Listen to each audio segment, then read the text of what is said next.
नमस्कार मित्रांनो, मनुष्य म्हटला की प्रत्येकाच्या जीवनामध्ये समस्या ही ठरलेली आहे. सगळ्यात पहिला प्रश्न असतो की मुलांचं शिक्षण होत नाहीये. गुरुजी, शिक्षण कधी होणार?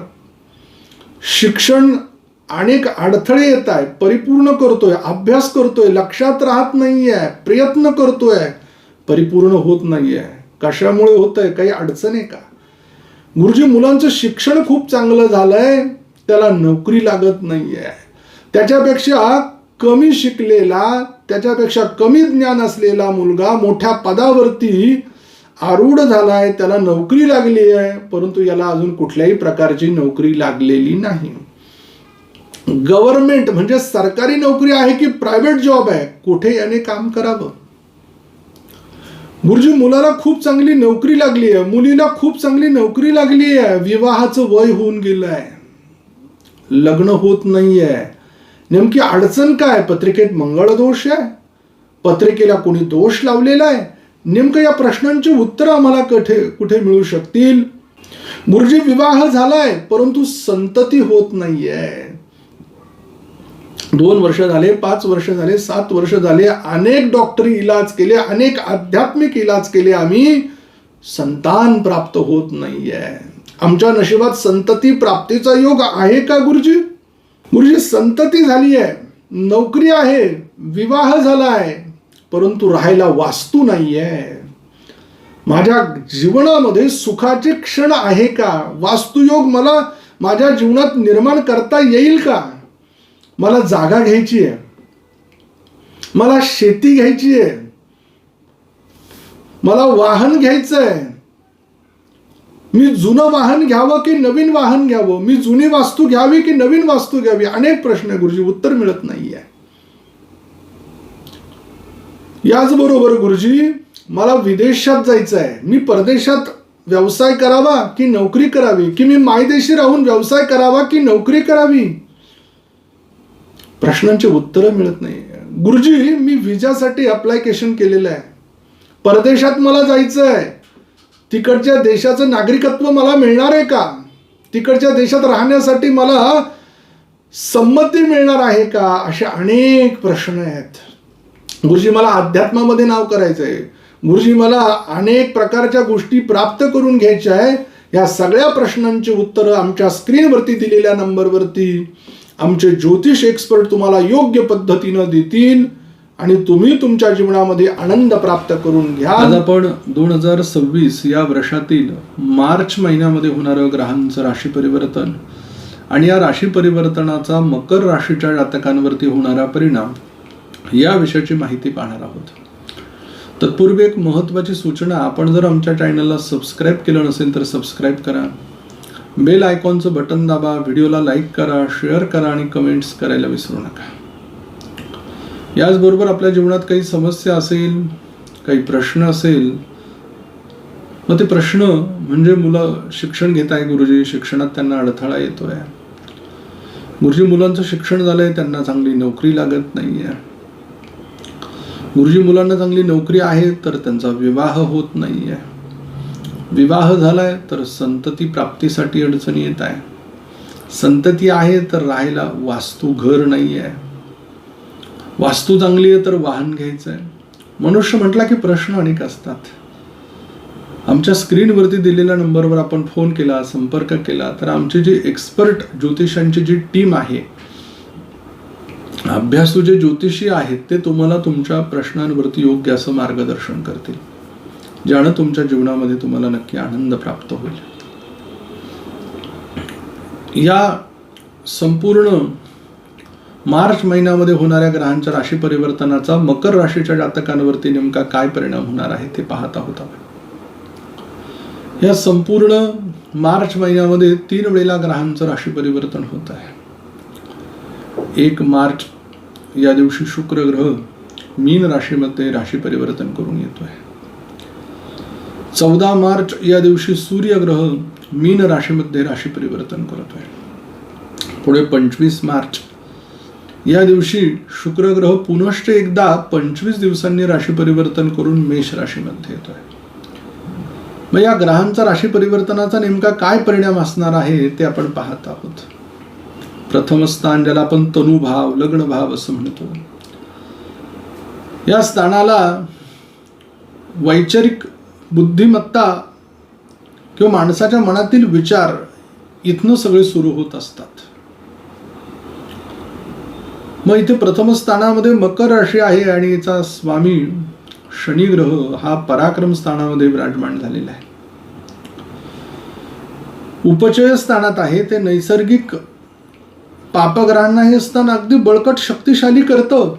सूर्यग्रह पण इथे या स्थानामध्ये 14 मार्च या दिवशी विराजमान होत आहे. म्हणजे अगदी या महिन्यामध्ये धूमधडाक्यात सुरुवात आणि धूमधडाक्याचा शेवट आहे. जे म्हणून काही काम हातात घ्याल, जे म्हणून काही कार्य हातामध्ये घ्याल, ते तुम्ही हातावेगळं केल्याशिवाय राहू शकत नाही. मकर राशीचे लोक तडफड आहे, तडप आहे, बसून राहायचं नाही, आता काहीतरी करायचं आहे. हा विचार जो तुम्ही मनात घेतलाय तो नक्की पूर्णत्वाकडे जाण्याच्या दृष्टीने योग्य असणार आहे. याचबरोबर आतापर्यंत जे या कामांमध्ये, कार्यांमध्ये जे अडथळे येत होते, अडचणी येत होत्या, याला अगदी तुम्ही सहज दूर केलंय. द्वितीय स्थान, याला आपण धनस्थान, कुटुंब, नेत्र, वाणीचं स्थान म्हणतो. या स्थानामध्ये मंगळ, बुध, राहू हे 3 ग्रह विराजमान झालेले आहेत. स्वामी शनी ग्रह ठरल्याप्रमाणे उपचय स्थानातच आहे, तो लग्नेशही आहे आणि धनेशही आहे. त्यामुळे धनाची कमतरता मकर राशीच्या लोकांना या महिन्यामध्ये कमी पडू शकणार नाही. फक्त तोंडावरती बोट ठेवावं लागेल, कमी बोलावं लागेल. प्रतिउत्तर तुम्हाला करून चालता येणार नाही, कारण की मंगळ ग्रह, राहू ग्रह द्वितीयात असल्यामुळे एखाद्याला असं बोललं जातं, त्याचं मन दुखवलं जातं आणि आपण शत्रू तयार करू. शत्रू नकोय आपल्याला. आपल्या कार्याची गती ही अत्यंत व्यवस्थित चालली पाहिजे, म्हणून गोड बोलून काम करून घ्या असं ज्योतिषशास्त्र तुम्हाला सांगतंय. परिवारातील सर्व सदस्यांना एकत्रित ठेवा, हे कुटुंबाचं स्थान आहे. कोणाला बाजूला जाऊ देऊ नका प्रवाहात. एकीचं बळ, एकत्र कुटुंब हे तुमच्यासाठी उत्तम आहे. हे या महिन्यात तुम्हाला विशेष अधोरेखित करावं लागणार आहे. त्याचबरोबर 1 मार्च पासून या पराक्रम स्थानामध्ये शुक्र ग्रह येतोय. तृतीय स्थान पराक्रमाचं आहे, शौर्याचं आहे, तेजाचं आहे आणि स्वामी गुरु ग्रह हा 6ष्ठ स्थानात आलेला आहे. उपजयाचा स्वामी उपजयामध्ये येणं ही आनंदाची गोष्ट आहे, परंतु गुरु हा नैसर्गिक शुभ ग्रह असल्यामुळे थोडीशी तो फलांमध्ये कमतरता देताना आढळेल. काय, कशा प्रकारचे अति फक्त जो कॉन्फिडन्स आहे, अति जे एखाद्यावरती विश्वास ठेवणं आहे, डोळे झाकून तिथे थोडंसं स्वतःला आवरा. प्रत्यक्ष लोक ओळखायला शिका, तेव्हा तुम्हाला त्या आपोआप गोष्टी कळू लागतील, समजू लागतील. एखाद्या विषयामध्ये गेल्याशिवाय, माहिती घेतल्याशिवाय, पूर्ण ज्ञान घेतल्याशिवाय त्या गोष्टीचा तुम्हाला मार्ग कळत नाही. पण एक गोष्ट आनंदाची जमेची झाली आहे, या पराक्रमाची, म्हणजे या पराक्रमाशाची गुरुची 1 राशी व्ययात आहे आणि गुरु जरी 6ष्ठात आलाय तर तो विपरीत राजयोग करण्यासाठी आलेला आहे. प्रतिकूल परिस्थितीला त्याला अनुकूल करून टाकलं आहे. रिपू रोगाला दूर केलाय. शरीर प्रकृती तुमची सदृढ ठेवली आहे. रोगांना, आजारांना, व्याधींना जवळ येऊ दिलं जात नाही. ही गोष्ट ही आनंदाची आहे. चतुर्थ स्थान, याला सुखस्थान म्हटलं गेलेलं आहे. स्वामी मंगळ ग्रह धनात गेलेला आहे. आर्थिक परिवाराच्या दृष्टीनं जे पैसा वगैरे साठवून ठेवतोय, FD करून ठेवतोय, दागिने करून ठेवतोय, शेती जमीन घेऊन ठेवतोय, चांगली गोष्ट आहे ना. आणि शुक्र महाराज इथे शेवटचे 5 दिवस का होईना इथे आलेले, आनंद घेण्यासाठी, कुठेतरी परिवाराला बाहेर घेऊन जाण्यासाठी आलेले आहेत, सुख देण्यासाठी आलेले आहेत. खूप वनवन झाली आहे पहिले 25 दिवसांमध्ये, खूप कष्ट झाले आहेत. कुठेतरी त्याला थोडासा थांबा. तुम्ही नाही देते, तुमची कुंडली देते, तुमचे ग्रह तुम्हाला रेस्ट करायला लावत आहे. प्रारब्ध जे आहे ते आपल्याला भोगावं लागतं, करावं लागतं. ग्रहांच्या अनुषंगानं त्याचे मार्ग आपल्याला मिळत असतात. तीव्रता कमी जास्त पाहता येते. वाहन घेऊ का गुरुजी? घेऊ शकतात. वास्तू घ्यायची आहे, शेती जमीन घ्यायची आहे, करू शकतात. अनुकूल योग आहेत. बरेच लोक आम्हाला अशा वेळेस विचारतात, गुरुजी तुम्ही दरवेळेस सांगतात खूप भारी भारी आहे, कुंडलीत धनलाभ कुंडलीतील शुभयोग तुमचे आहे, माझ्या नाही. मी फक्त सांगायचं काम केलंय. बाकी उठून काम करायचं की घरी बसून राहायचं, मार्ग शोधायचा की तसंच थांबायचं, हे कार्य तुमचं आहे ना. एखाद्या सरांनी एखाद्या जातकाला किंवा वर्गातील विद्यार्थ्यांना गणित शिकवलं म्हणजे याचा अर्थ आयुष्यभर ते गणित सोडवायलाच मदत करतात का? तर नाही.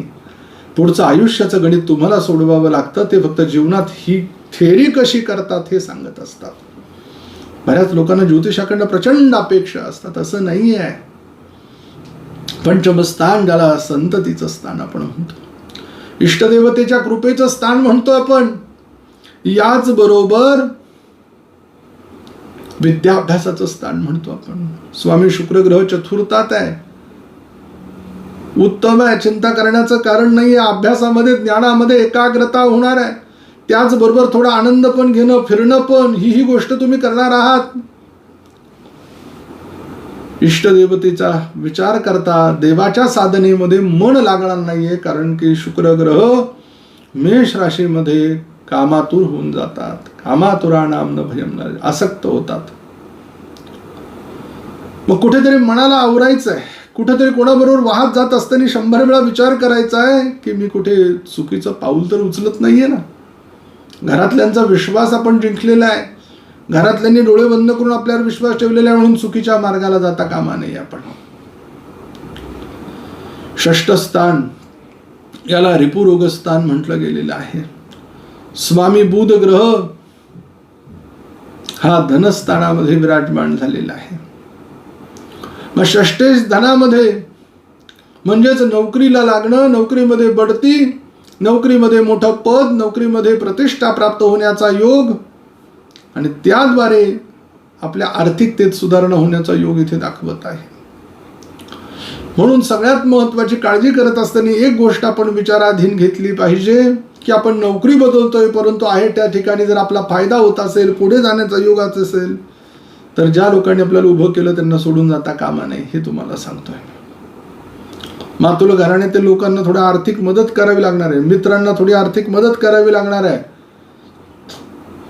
नवे नवे शत्रू सुद्धा तुमच्या जवळ येण्याचा योग आहे. गोड बोलून त्याचे कार्य परिपूर्ण करण्याचा योग आहे. परंतु तेवढ्याच तेवढं लांब अंतर ठेवा, दुरून डोंगर साजरी ठेवा, म्हणजे आते कोणाच्या जवळही जाऊ नका आणि लांबही जाऊ नका. सप्तम स्थानाला वैवाहिक सुखाचं स्थान म्हटलंय, जाया भाव म्हटलेला आहे.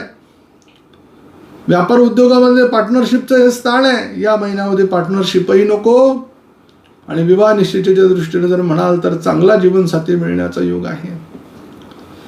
अष्टम स्थानामध्ये सिंह राशी आहे. स्वामी सूर्यग्रह 14 मार्चला राशी परिवर्तन करून पराक्रमामध्ये आलेला आहे. म्हणजेच काय तर खऱ्या अर्थानं या अष्टमेशाचे चांगले फल, अचानक धनप्राप्तीचे योग तुम्हाला 14 मार्च नंतर अनुभवायला मिळणार आहे.